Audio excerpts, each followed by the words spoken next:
একবার ভাবুন তো, 20 কোটি টাকা দিয়ে তৈরি করা হয়েছে একটি আইকনিক মসজিদ। 20,000-এরও বেশি মানুষ একসাথে ঈদের নামাজ পড়তে পারে, আর এটিকে নির্মাণ করতে সময় লেগে গেছে প্রায় 3 বছরেরও কাছাকাছি সময়।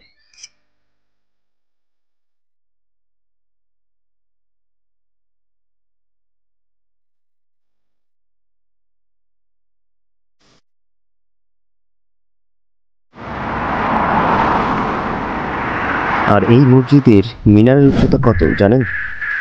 193 ফুট।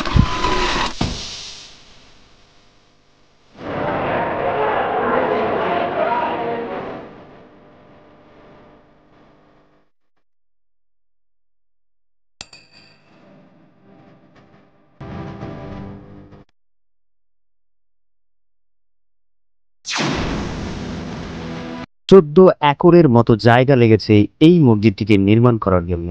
একবার ভাবুন তো, কি বিশাল আকারের এই মসজিদ।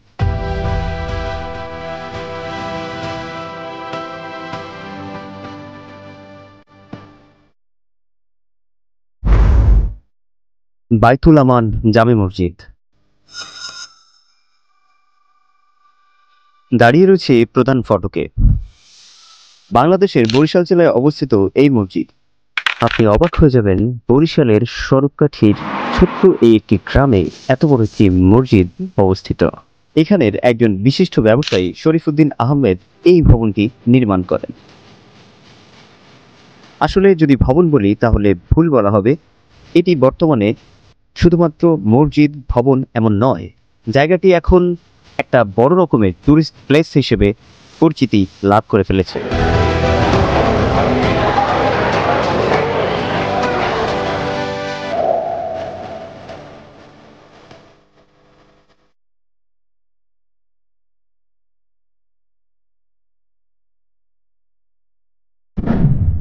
আপনি যদি এখানে আসার জন্য মস্ত বড় একটা বাস রিজার্ভ করে চলে আসেন, তারপরেও পার্কিং এর জন্য আপনাকে একবারও ভাবতে হবে না।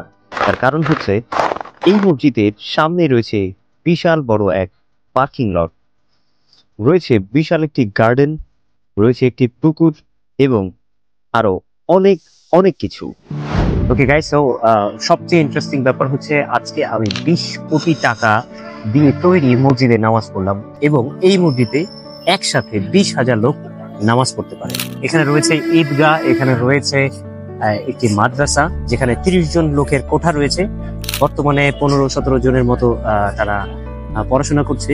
এখানে রয়েছে বিশাল বড় একটি পুকুর, গাড়ির পার্কিং এর জন্য একটি জায়গা রয়েছে এবং মসজিদটা আমি প্রথমে যখন আসছি, আমি জাস্ট প্রথম যখন গেট থেকে ঢুকি, আমার কাছে একদম নর্মালি মনে হয়েছে যে একটা নর্মালি একটা প্লেসে আসছি।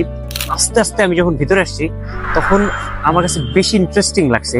সবচেয়ে ইন্টারেস্টিং লাগছে যে আমি যখন ফটক আছে এখানে একটা, ভিডিওতে আপনারা দেখতে পারবেন, শেষ পর্যন্ত দেখলে আসলে বুঝতে পারবেন। আমি যখন ফটক থেকে ঢুকছি, তখন আমার কাছে আস্তে আস্তে মনে হয়েছে যে জায়গাটা আসলেই একটু অন্যরকম।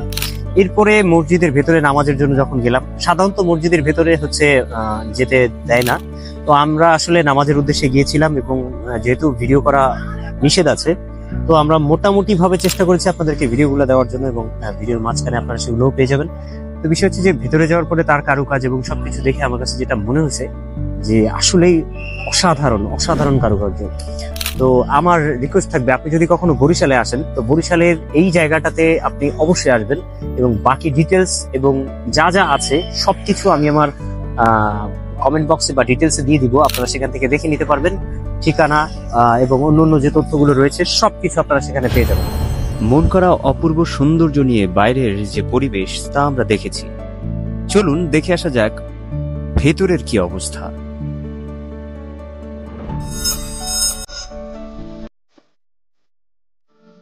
এই ক্যালিওগ্রাফিগুলো করা হয়েছে কোরআনের আয়াত থেকে। মসজিদের আপনি যে দেয়ালগুলি দেখতে পাচ্ছেন, এগুলি কিন্তু কোনো সাধারণ দেয়াল নয়। এই দেয়ালগুলির মধ্যে রয়েছে 2,10,000 শ্রমিকের ঘাম, অর্থাৎ 2,10,000 শ্রমিক মিলিত হয়ে এই মসজিদটিকে নির্মাণ করেছে। 2003 সালের আগে এই মসজিদের জায়গায় কিন্তু ছোট্ট একটা মসজিদ ছিল, আর সেই মসজিদকে সংরক্ষণ করার উদ্দেশ্যেই তৈরি করা হয় এই বিশাল বড় মসজিদটিকে।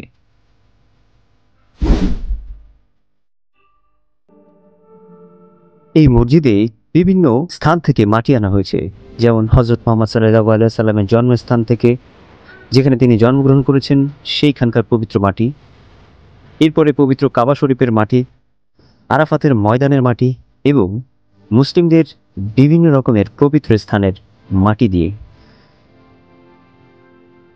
এটি শুধুমাত্র এক সুন্দর ভিত্তি স্থাপন অথবা সুন্দর এক কারুকার্য নয়, এ এক সুন্দর মনের উদারতা।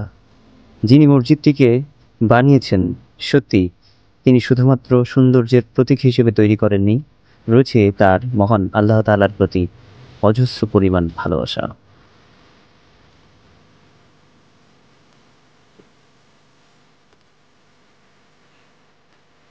আমাদের প্রায় প্রত্যেকেরই মনের মধ্যে কিন্তু একটা ব্যাকুল ইচ্ছা পোষণ করে থাকি আমাদের চারপাশটা দেখার জন্য।